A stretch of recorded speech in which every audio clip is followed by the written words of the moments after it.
다 함께 인사 나누시겠습니다. 여호와의 선하심을 확신하기에 잘 되고 있습니다. 다들 평안하시죠? 은혜 가운데 믿음의 가정들이 더욱더 강건한 삶을 살기를 소망합니다. 우리는 이번 한 달 동안 친밀하라라는 주제를 따라 함께 말씀의 은혜를 나누고 있습니다. 첫 번째 주에는 친밀하다라는 것은 여호와를 경외하는 일이요. 두 번째 주에는 여호와를 알아가는 일에 힘쓸 때 오늘 하나님께서 그의 삶에 질투하신다라고 하는 여호와를 아는 일에 열심을 품기를 원하는 귀한 말씀을 쫓아 함께 은혜를 나누었습니다. 세 번째 주에는 하나님을 경외함으로 친밀하여 하나님의 친밀하심을 알기에 열심을 낼 때 하나님께서 다 생존하게 하신다라고 하시는 귀한 말씀을 쫓아 은혜를 나누었습니다. 오늘은 예수님과 친밀했던 제자들의 삶을 살펴보며 말씀의 은혜를 더해 가고자 합니다. 우리는 보통 친밀함에 판단하는 척도를 거리에 두곤 합니다. 물론 이 말이 틀린 말은 아닙니다. 왜냐하면 우리는 친밀한 사람을 가장 가까운 곳에 두기 때문입니다. 또 친밀하지 않은 사람은 멀리 하려고 하기 때문이겠죠. 하지만 이것만으로는 친밀하다라는 말을 다 설명하기는 어렵다라는 게 문제입니다. 친밀함의 척도가 단순히 거리상의 가까움이라면 오늘 본문에 나오는 19절에 가룟 유다와 같은 사람이 존재해서는 안 되기 때문입니다. 가룟 유다는 12제자 가운데 특별히 재정을 맡아서 예수님 곁에서 측근 중에 최측근이라고 말할 수 있는 사람입니다. 그러나 그는 예수님과 친밀했다기보다는 예수님을 팔아넘기는 그런 존재로 성경은 소개하고 있기 때문입니다. 그 외에도 12제자 가운데 예수님의 부활하심을 믿지 못했던 도마와 같은 존재, 또 예수님의 최측근 3명 중에 수제자 3명 중에 들었던 베드로와 같은 존재도 예수님의 죽으심을 보고 두려워 도망하였던 사람으로 성경은 기록하고 있기 때문입니다. 이처럼 물리적인 거리가 친밀함의 기준으로 여겨진다면 오늘 본문 말씀에 나오는 12제자를 부르시고 나서 옆에 두고 끼고 함께 살아야지 전도하기 위하여 세상 밖으로 보내는 일은 없었을 것이기 때문입니다. 이처럼 우리와 예수님의 물리적인 거리가 친밀함의 판단 근거가 되지 못한다는 사실을 우리는 말씀을 통해 분명하게 깨닫게 되어집니다. 그렇다면 무엇이 친밀함의 판단하는 척도가 될 수 있을까요? 오늘 본문은 우리에게 예수님을 알아가고 예수님에게 다가서려는 수고와 노력 그리고 헌신이 바로 친밀함의 척도가 되어진다 그렇게 말씀하고 있습니다. 예수님을 힘써 알기 원하고 예수님에게 돌아가기를 힘쓰는 자가 바로 예수님과 친밀한 자다 이렇게 말씀하고 있습니다. 우리 말씀 한 절을 찾아 읽겠습니다. 호세아서 6장 1절로 3절의 말씀입니다. 호세아서 6장 1절로 3절의 말씀입니다. 함께 봉독합니다. 오라 우리가 여호와께로 돌아가자. 여호와께서 우리를 꺾으셨으나 도로 낮게 하실 것이요 우리를 치셨으나 싸매어 주실 것임이라. 여호와께서 이틀 후에 우리를 살리시며 셋째 날에 우리를 일으키시리니 우리가 그의 앞에서 살리라. 그러므로 우리가 여호와를 알자. 힘써 여호와를 알자. 그의 나타나심은 새벽빛같이 어김없나니 비와 같이 땅을 적시는 늦은 비와 같이 우리에게 임하시리라 하니라. 아멘. 오늘 이 말씀을 통해서도 우리에게 들려주시는 하나님과 예수님과 친밀한 방법은 바로 여호와를 아는 일에 힘쓰는 것이다. 그렇게 말씀하고 있습니다. 여호와를 알기에 힘쓰는 믿음의 자세가 바로 친밀함의 판단의 척도가 되어진다 말씀하고 있는 겁니다. 그 예는 누가복음 15장에 나오는 돌아온 탕자의 비유에서도 알 수 있습니다. 아버지 곁에 늘 함께 있었지만 아버지의 뜻을 헤아리지 못했던 큰 아들의 모습과 달리 아버지에게서 멀리 떠나갔지만 그가 반대로 다시 아버지에게로 돌아온 둘째 아들의 모습을 통해 진짜 아버지와 친밀한 자의 모습이 어떤 것인지 우리는 미루어 짐작하게 되어집니다.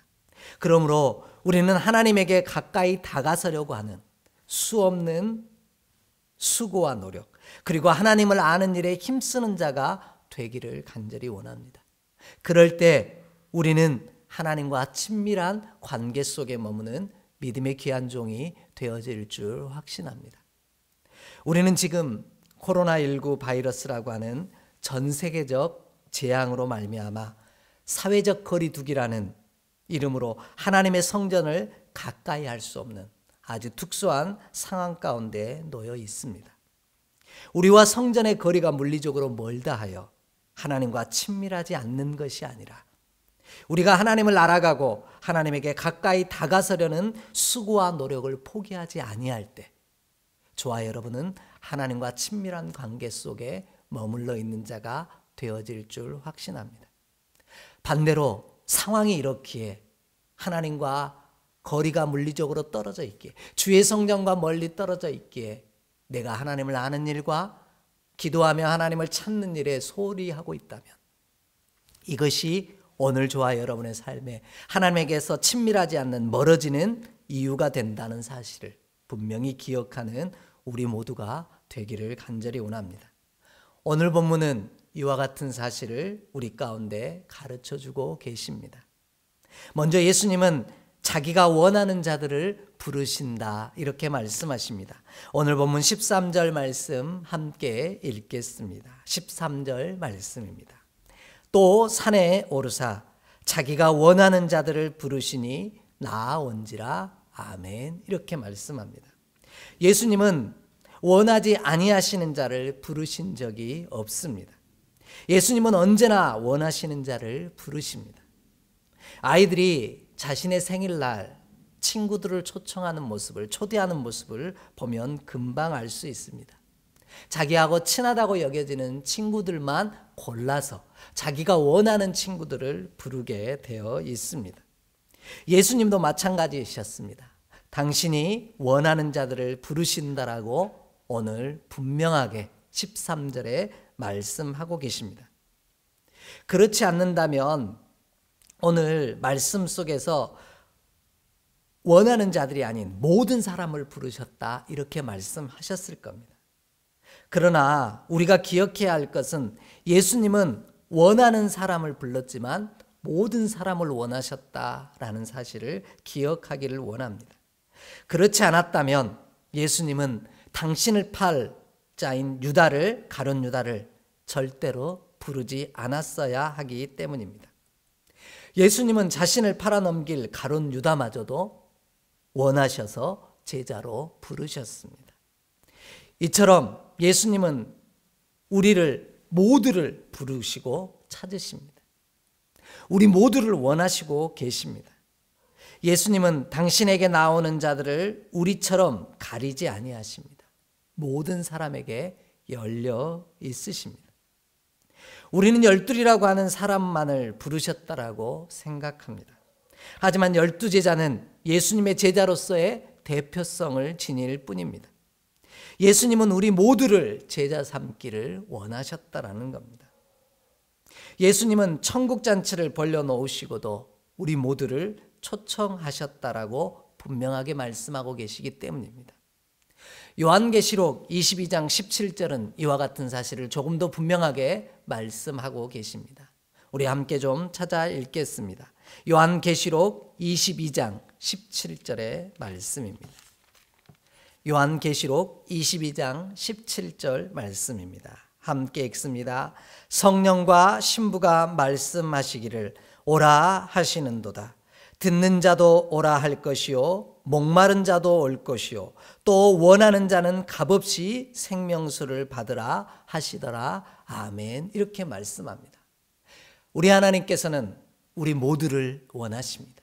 그래서 우리 모두를 주의 제자로 부르시고 계십니다. 그런데 오늘 저와 여러분이 기억해야 할 한 가지가 있습니다. 하나님께서는 우리 모두를 원하시지만 응답하는 이들이 있느냐 없느냐가 바로 예수님과 하나님과 친밀해지느냐 그렇지 않느냐를 결정하는 내용이 되어집니다. 오늘 본문을 보면 하나님께서 산에 오르사 그가 원하시는 자들을 부르셨다 이렇게 말씀하고 계십니다. 이에 제자들이 그에게로 나아온지라 이렇게 말씀하고 계십니다. 예수님은 부르셨고 그 부르심에 화답한 이들이 예수님께 가까이 나아갔습니다. 이들을 성경은 제자 혹은 사도라고 부르고 있는 것입니다. 그러므로 오늘 우리도 우리의 처소가 어디에 있든지 우리 주님은 우리를 제자로 부르시고 계심을 반드시 기억하는 저와 여러분 되길 원합니다. 그 부르심에 우리가 반응하고 주님께 나아갈 때 우리는 제자가 되어지고 또 사도가 되어지는 놀라운 은혜를 반드시 누리게 되어질 줄 확신합니다. 그런데 그 부르심에 화답하여 예수님께 나아가는 일은 결코 쉽지만은 않습니다. 우리가 사람과 친밀해지는 일도 어려운데 만군의 주가 되신 예수님과 친밀해지는 일 또한 결코 쉬운 일은 아니라는 겁니다. 오늘 13절 본문 말씀을 보면 예수님은 산에 오르사 자기가 원하는 자들을 부르셨다 그렇게 말씀하십니다. 오늘 본문이 이야기하는 오르사라고 하는 단어는 아나바이노라고 하는 헬라어인데요. 이 말은 오르다라는 뜻을 올라가다라는 뜻을 갖고 있는 단어입니다. 그런데 그냥 올라가는 게 아니라 기어 오르다라고 하는 의미까지도 포함하는 단어입니다. 아니 평지 다 놔두시고 예수님께서는 자신도 뭐라고 기어 오를 수밖에 없는 산에 오르셨고 그 예수님의 부르심에 나오는 자들 또한 기어 오를 수밖에 없는 곳으로 부르셨음이 오늘 말씀이 우리에게 들려주시는 숨은 이야기가 되는 겁니다. 그뿐만이 아닙니다. 오늘 본문의 표현을 보면 은유적인 표현으로 이해할 수밖에 없겠지만 뒷동산처럼 쉽게 오를 수 있는 곳이 아니라 바로 기어 오를 수밖에 없는 그런 곳으로 하나님 앞에 나아가는 일은 쉽지 않다라는 것을 우리 가운데 재차 확인해 주고 계시는 겁니다. 그것뿐만 아니라 나아갔다라는 말은 아펠코마이라고 하는 헬라어인데요. 이 단어의 뜻은 떠나다, 뜻은 출발하다라는 뜻을 갖고 있습니다. 예수님의 부르심에 화답하여 그분 앞으로 나아가는 일은요. 오늘 저와 여러분의 자리를 내가 편안하고 안락한 이 자리를 떠나야만 가능한 일이다. 이렇게 말씀하고 계신 겁니다. 제자로 살아간다라는 것, 아니 예수님과 친밀함으로 속으로 들어간다라는 일은요. 내가 편안하게 누릴 수 있는 이 자리를 떠나서 기어 오르듯이 하나님께 한 걸음 한 걸음 가까이 다가서는 것. 이것이 진짜 친밀함의 내용이요. 척도가 되어진다. 그렇게 말씀하고 계신 겁니다. 오늘 저와 여러분이 어디에 서 있느냐가 중요한 것이 아니라 물리적으로 얼마나 거리가 먼가가 중요한 것이 아니라 그 자리에서 주님께 가까이 나아가기 위해 오늘 나의 편하고 안락한 자리를 떠나 주님을 향하여 쉽지 않지만 한 걸음 한 걸음 다가서고 있느냐가 이 불편함을 스스로 감내하며 주님 앞에 조금 불편할지는 모르지만 기어오르는 수고를 마다하지 아니할 때 우리는 예수님과 친밀한 자의 삶의 자리에 들어가는 놀라운 은혜를 누리게 되어질 줄 믿습니다. 오늘 저와 여러분 안락한 내 자리를 떠나 광야와 같은 새로움으로 떠나는 결단이 우리 안에 있기를 간절히 소망합니다. 그리하면 우리와 우리의 자녀들이 예수님과 친밀한 사귐 속에 거하는 자가 될 것이요 그들의 이름을 제자라 혹은 사도라 불러주시는 놀라운 은혜가 저와 여러분 가운데 임할 줄 확신합니다. 두 번째로 예수님은 가까이 온 자들 가운데 12를 선택하셨다라고 말씀하십니다. 오늘 본문 14절을 함께 읽겠습니다. 14절 말씀입니다. 이에 12를 세우셨으니 이는 자기와 함께 있게 하시고 또 보내사 전도도 하며 아멘, 이렇게 말씀합니다. 예수님이 부르시자 그의 화답한 이들이 불편한 자리이지만 자신의 자리를 떠나 기어오르듯이 예수님께 나아왔습니다. 그럴 때 예수님께서는 그들 전부를 제자로 부르지 않으셨다라는 겁니다. 그들 가운데서도 12를 선택하셔서 제자로 부르셨다, 이렇게 말씀하십니다. 왜 예수님은 당신의 부름에 반응하여 나온 모든 이들을 제자로 받지 아니하시고 12만을 선택하셨을까요? 그 이유를 본문은 이렇게 설명하고 있습니다. 예수님께서 함께 있기를 원하는 자들을 선택했다라는 겁니다. 우리는 사람을 뽑을 때 능력이 많은 사람, 권세가 있으며 똑똑하고 지혜로운 사람을 선택할 때가 많습니다. 그러나 예수님은 자신과 함께 있기를 원하는 자들을 부르셨다, 이렇게 말씀하고 계십니다. 얼떨결에 예수님 앞에 나온 자들을 선택한 것이 아니다라고 이야기하고 계십니다. 예수님은 제자들을 한 번 선택한 것이 아니라 부르심에 반응하여 나온 자 중에서 또다시 선별하신 겁니다. 그들은 바로 예수님과 함께 있기를 원하는 자들이었다, 이렇게 말씀하고 계십니다. 예수님이 수많은 제자들 중에서 가까이 나온 자들 가운데 함께 있기를 원하시는 12를 특별히 선택하신 겁니다. 예수님께서 제자들에게 진짜 요구하신 것은 바로 그가 어떤 능력을 가졌느냐, 어떤 권세를 가졌고 어떤 자격을 가졌느냐가 아니라 네가 나와 함께 있기를 원하느냐, 이렇게 묻고 계십니다. 이것이 예수님이 제자들, 곧 예수님과 친밀한 자들에게 요구하시는 내용입니다. 오늘 우리와 우리의 사랑하는 자녀들이 예수님과 함께 있기를 간절히 사모하는 그런 믿음의 사람으로 서 있기를 원합니다. 그럴 때 우리는 예수님과 친밀한 자가 될 것이며 예수님의 제자 혹은 사도라 부르시는 놀라운 축복의 이름을 받는 자가 되어질 줄 확신합니다. 그렇다면 예수님과 함께 있기 원하셨다라는 의미는 무엇일까요? 예수님은 당신과 하나이기를 원하는 사람을 부르고 계신다라는 뜻입니다. 우리가 예수님과 하나 되기 위하여 수고와 노력을 아끼지 아니하고 예수님을 알아가는 일에 힘쓰기 위해 나의 자리를 떠나 주님 앞으로 나아올 때 하나님은 우리를 제자로 받아주신다, 이렇게 말씀하고 계십니다. 자기와 함께 있게 하시고 라는 문장은 헬라어 문장을 보면 오신 메토 아우토라고 하는 단어입니다.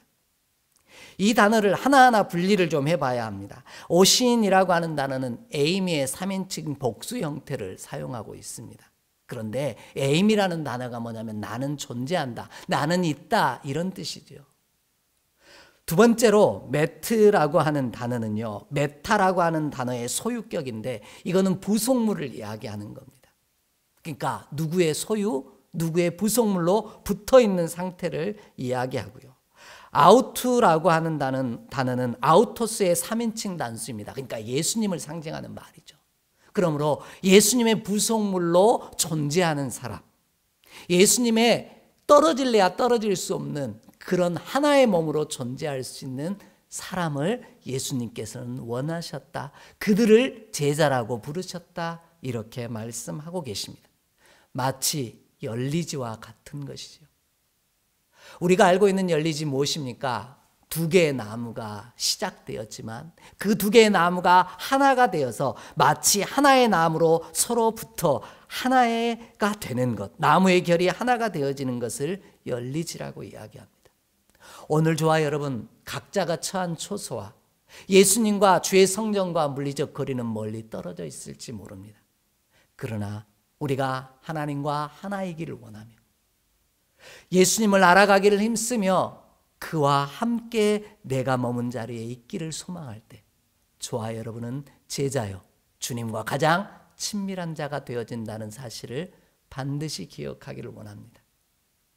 이것이 예수님이 우리에게 들려주신 약속이요 언약입니다. 왜냐하면 본인이 하나님과 그렇게 하나로 존재하셨기 때문입니다. 말씀 한 절 함께 읽겠습니다. 요한복음 17장 21절로 23절의 말씀입니다.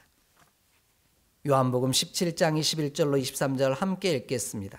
아버지여, 아버지께서 내 안에 내가 아버지 안에 있는 것 같이 그들도 다 하나가 되어 우리 안에 있게 하사 세상으로 아버지께서 나를 보내신 것을 믿게 하옵소서. 내게 주신 영광을 내가 그들에게 주었사오니 이는 우리가 하나가 된 것 같이 그들도 하나가 되게 하려 함이니이다.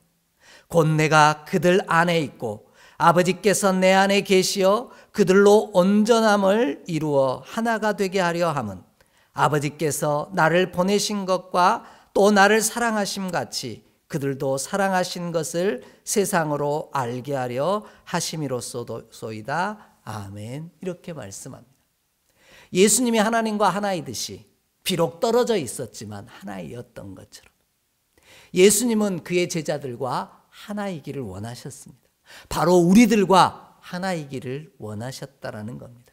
그럴 때 우리는 비록 물리적거리는 떨어져 있다 할지라도 예수님과 하나요, 제자요, 사도가 되어지는 놀라운 은혜를 누릴 수 있다, 이렇게 말씀하고 있습니다. 예수님은 당신을 보내신 하나님과 뗄려야 뗄 수 없었던 관계였던 것처럼 오늘 우리와도 뗄래야 뗄 수 없는 그런 믿음의 관계로 머물기를 원합니다. 비록 지금 우리가 예수님과 물리적 거리는 떨어져 있다 할지라도, 주의 성령과 물리적 거리는 떨어져 있다 할지라도 하나됨으로 친밀한 자가 되어지기를 간절히 소망합니다. 그리할 때 우리는 하나님의 은혜 가운데 머무는 자가 될 것이요, 또한 예수님과 하나 되려는 수고와 노력을, 그 애씀을 우리가 놓지 아니할 때 우리는 예수님과 더욱더 친밀해지는 믿음의 사람이 되어질 줄 확신합니다. 이 놀라운 은혜가 저와 여러분 그리고 믿음의 후손 가운데 이어지는 놀라운 축복이 가득하기를 주의 이름으로 축복합니다. 이와 같은 자에게 주시는 놀라운 축복이 있습니다. 우리 함께 읽겠습니다. 14절로 15절의 말씀입니다. 14절로 15절 말씀 함께 읽겠습니다. 이에 12를 세우셨으니 이는 자기와 함께 있게 하시고 또 보내사 전도도 하며 귀신을 내쫓는 권능도 가지게 하려 하심이로라. 아멘. 이렇게 말씀합니다. 권능도 가지게 하심이로라. 이렇게 말씀하고 있죠. 예수님과 우리가 친밀하기만 하면 주시는 은혜가 있다라는 건데 그것이 바로 권능이라는 겁니다. 그런데 오늘 저는 예수님이 제자들에게 주신 권능에 대해서 집중하지 않으려고 합니다. 왜냐하면 예수님과 함께할 때 나타나는 권능들은, 권세들은 참으로 다양하고 각자의 상황에 따라 다른 모습으로 나타나기 때문입니다. 오히려 우리는 예수님의 제자들이 권능을 갖게 된 이유에 관하여 집중하기를 원합니다. 여러분, 예수님의 제자들이 권능을 가진 방법이 무엇입니까? 조금 전에 함께 살폈던 14절의 말씀을 보면 자기와 함께 있게 하시려고 부르셨다라고 하는 이 구절에 있습니다. 예수님과 함께 할 때 그는 권능을 가질 수 있다라는 겁니다. 예수님과 친밀하게 지내다 보니 자신도 모르는 권능을 갖게 됐다라는 겁니다. 이 권능이라는 단어는 원래 권세라는 말에서 출발하는데 그 말의 뜻은 특권이라는 단어에서 시작되어집니다. 결국 권능은 제자된 우리가 하나님과 하나가 되어 함께 존재할 때만이 누리게 되어지는 특권을 이야기합니다. 예수님의 제자이기 때문에 갖게 되어지는, 예수님과 하나이기에 갖게 되어지는 놀라운 권세를, 특권을 갖는다, 이렇게 말씀하고 있는 겁니다. 그러므로 예수님의 능력이 그와 함께 있기를, 나와 함께 있기를 사모한다면 예수님을 알기에 힘쓰며 다가서는 저와 여러분이 되기를 원합니다. 그러면 내가 그 권세를 드러내려고 해서 드러나는 것이 아니라, 나타내려고 해서 나타나는 것이 아니라 함께 할 때 나를 통해 자연스럽게 그 특권이 드러나는 놀라운 은혜를 누리게 되어질 줄 확신합니다. 달리 말하면 예수님과 친밀하지 아니하면, 하나 되지 아니하면 제자들에게 임한 권능은 사라질 수밖에 없다라는 겁니다. 예수님과 함께 있던 제자들에게 권능은 임하는데요, 그 대표적인 예가 바로 사울 왕이라고 하는 믿음의 사람입니다. 사무엘상 16장 14절을 함께 좀 보겠습니다. 사무엘상 16장 14절의 말씀입니다. 사무엘상 16장 14절의 말씀입니다. 함께 읽습니다.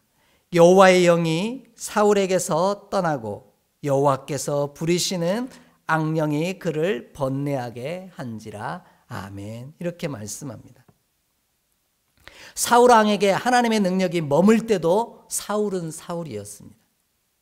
사울 왕에게 하나님의 능력이 떠날 때에도 여전히 사울은 사울로 존재합니다.